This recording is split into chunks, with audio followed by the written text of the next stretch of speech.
Hey everyone, welcome back. It's good to see you. We're going to continue reading our book, Peter Pan by J.M. Barrie, and we're on chapter 10, The Happy Home.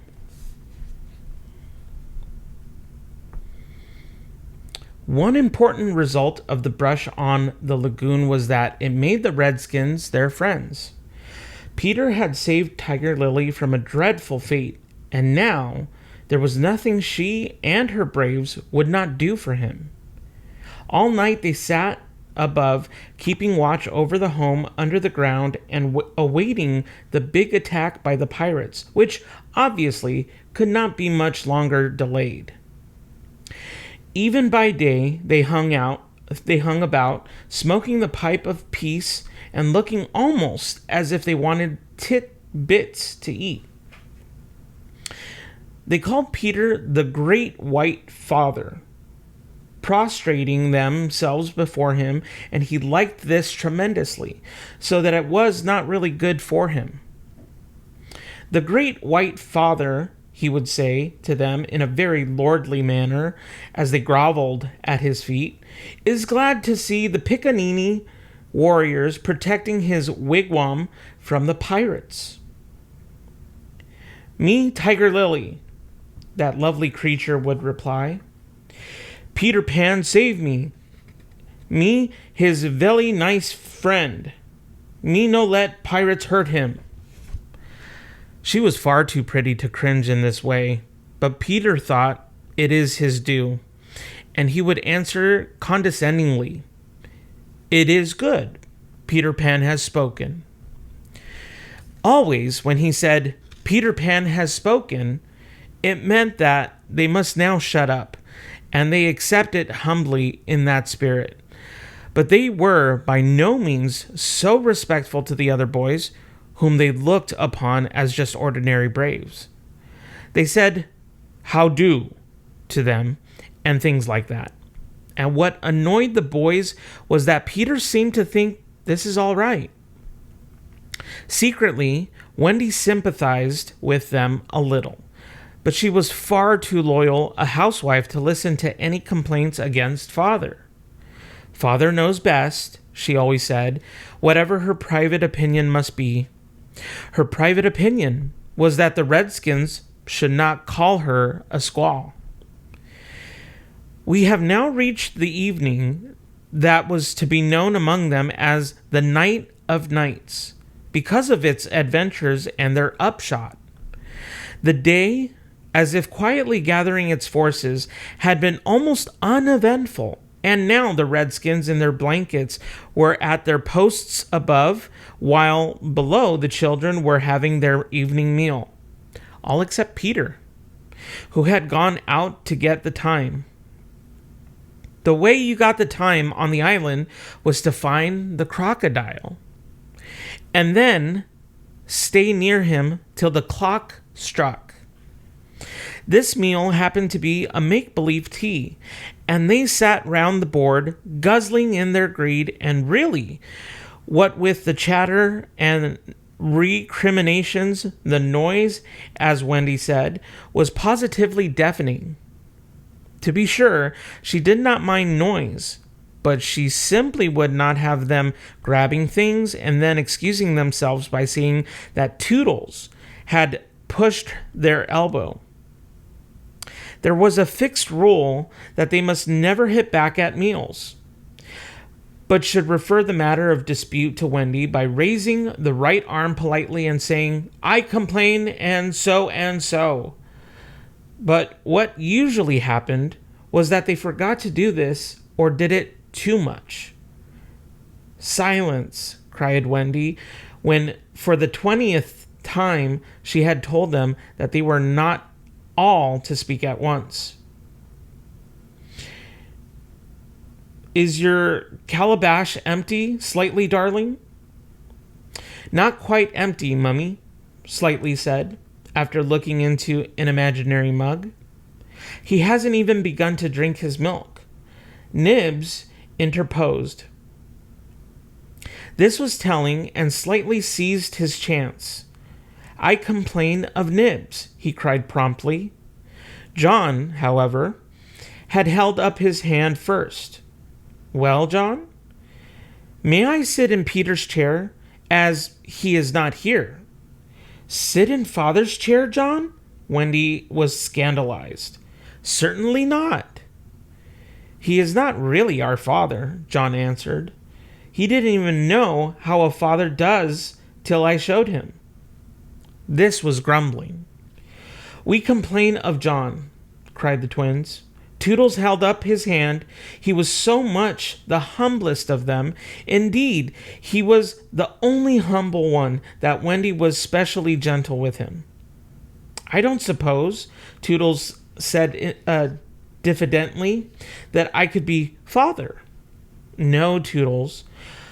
Once Toodles began, which was not very often, he had a silly way of going on. As I can't be father, he said heavily, I don't suppose, Michael, you would let me be baby. No, I won't, Michael rapped out. He was already in his basket. As I can't be baby, Toodles said, getting heavier and heavier. Do you think I could be a twin? No, indeed, replied the twins. It's awfully difficult to be a twin. As I can't be anything important, said Toodles, would any of you like to see me do a trick? No, they all replied. Then at last he stopped. I hadn't really any hope, he said. The hateful telling broke out again. Slightly is coughing on the table. The twins began with Mammy apples. Curly is taking both tappa rolls and yams. Nibs is speaking with his mouth full. I complain of the twins. I complain of Curly. I complain of Nibs. Oh dear, cried Wendy. I'm sure I sometimes think that children are more terrible than they are worth. She told them to clear away and sat down to her work basket, a heavy load of stockings, and every knee with a hole in it as usual. Wendy, remonstrated Michael, I'm too big for a cradle. I must have somebody in a cradle, she said almost tartly, and you are the littlest. A cradle is such a nice, homely thing to have about a house. While she sewed, they played around her, such a group of happy faces and dancing limbs lit up by that romantic fire. It had become a very familiar scene in this home, in the home under the ground, but we are looking on it for the last time. There was a step above, and Wendy, you may be sure, was the first to recognize it. Children, I hear your father's step. He likes you to meet him at the door. Above, the redskins crouched before Peter. Watch well, braves, I have spoken. And then, as so often before, the gay children dragged him from his tree, and so often before, but never again. He had brought nuts for the boys as well as the correct time for Wendy. Peter, you just spoiled them, you know, Wendy simpered. Ah, old lady, said Peter, hanging up his gun. It was me told him mothers are called old lady, Michael whispered to Curly. I complain of Michael, said Curly instantly. The first twin came to Peter. Father, we want to dance. Dance away, my little man, said Peter, who was in high good humor. But we want you to dance. Peter was really the best dancer among them, but he pretended to be scandalized.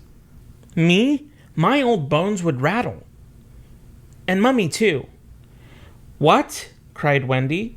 The mother of such an armful dance? But on a Saturday night, slightly insinuated. It was not really Saturday night. At least it may have been, for they had long lost count of the days, but always if they wanted to do anything special, they said this was Saturday night, and then they did it. Of course, it is Saturday night, Peter, Wendy said, relenting. People of our figure, Wendy. But it is only among our own progeny. True, true. So they were told they could dance, but they must put on their nighties first. Ah, old lady, Peter said aside to Wendy, warming himself by the fire and looking down at her as she sat turning a heel. There is nothing more pleasant of an evening for you and me when the day's toil is over than to rest by the fire with the little ones nearby. It is sweet, Peter, isn't it? Wendy said, frightfully gratified. Peter, I think Curly has your nose. Michael takes after you. She went to him and put her hand on his shoulder. Dear Peter, she said, with such a large family, of course, I have now passed my best. But you don't want to change me, do you? No, Wendy. Certainly, he did not want a change, but he looked at her uncomfortably, blinking, like one not sure whether he was awake or asleep. Peter, what is it? I was just thinking, he said, a little scared. It is only make-believe, isn't it? That I am their father. Oh, yes, Wendy said primly. You see, he continued apologetically, it would make me seem so old to be their real father. But they are ours, Peter, yours and mine. But not really, Wendy, he asked anxiously. Not if you don't wish it, she replied, and she distinctly heard his sigh of relief. Peter, she asked, trying to speak firmly, what are your exact feelings for me? Those of a devoted son, Wendy. I thought so, she said, and went and sat by herself at the extreme end of the room. You are so queer, he said, frankly puzzled, and Tiger Lily is just the same. There's something she wants to be to me, but she says it's not my mother. No, indeed, it is not, Wendy replied with frightful emphasis. Now we know why she was prejudiced against the Redskins. Then what is it? It isn't for a lady to tell. Oh, very well, Peter said, a little nettled. Perhaps Tinkerbell will tell me. Oh, yes, Tinkerbell will tell you, Wendy retorted scornfully. She is an abandoned little creature. Here Tink, who was in her boudoir eavesdropping, squeaked out something impudent. She says she glories in being abandoned, Peter interpreted. He had a sudden idea. Perhaps Tink wants to be my mother. You silly ass, cried Tinkerbell in a passion. She said it so often that Wendy needed no translation. I almost agree with her, Wendy snapped. Fancy Wendy snapping.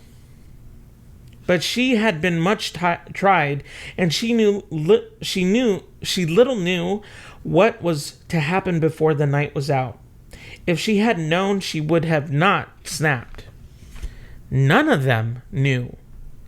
Perhaps it was best not to know.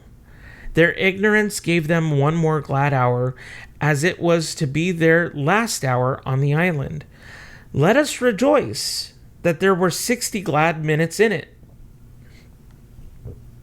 They sang and danced in their nightgowns. Such a deliciously creepy song it was, in which they pretended to be frightened at their own shadows. Little witting that so soon shadows would close in upon them from whom they would shrink in real fear. So uproariously gay was the dance, and how they buffeted each other on the bed and out of it. It was a pillow fight rather than a dance. And when it was finished, the pillows insisted on one bout more, like partners who know that they may never meet again. The stories they told before it was time for Wendy's goodnight story. even slightly tried to tell a story that night, but the beginning was so fearfully dull that it appalled himself. And he said, "Yes, it is a dull beginning. I say, let us pretend that it is the end." And then at last, they all got into bed for Wendy's story. The story they loved best. The story Peter hated.